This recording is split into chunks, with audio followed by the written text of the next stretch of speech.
L'accent est mis sur la construction d'un système industriel moderne, la promotion de la fabrication et en faire un système plus haut de gamme, écologique et intelligent. C'est très important.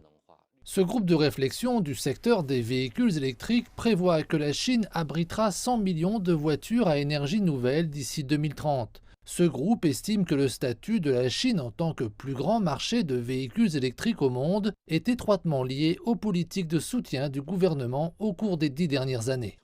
Cela reflète une bonne relation entre le gouvernement et le marché. C'est le résultat du respect des lois du développement scientifique et technologique combiné à la pratique du développement industriel de la Chine. C'est un excellent exemple de la voie chinoise du développement. Les voitures électriques sont également un exemple de développement vert, ce qui constitue un autre objectif du rapport. L'engagement des dirigeants chinois en faveur de la neutralité carbone d'ici 2060 a de vastes implications pour divers secteurs. Cela crée beaucoup d'opportunités dans divers secteurs, dont ceux de l'énergie, de la fabrication ou de l'immobilier commercial.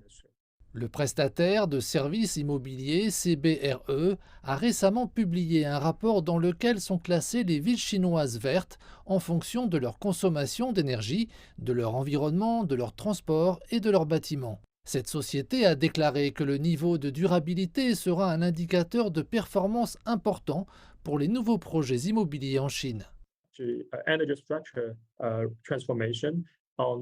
Ces efforts sont faits sur la transformation de la structure énergétique, sur la protection des ressources naturelles et aussi la promotion du transport vert ou des trajets verts, ainsi qu'un effort important dans le développement ou la transformation en immobilier vert. Selon les experts, ces orientations de développement aideront à définir l'objectif de la Chine d'édifier un pays socialiste moderne.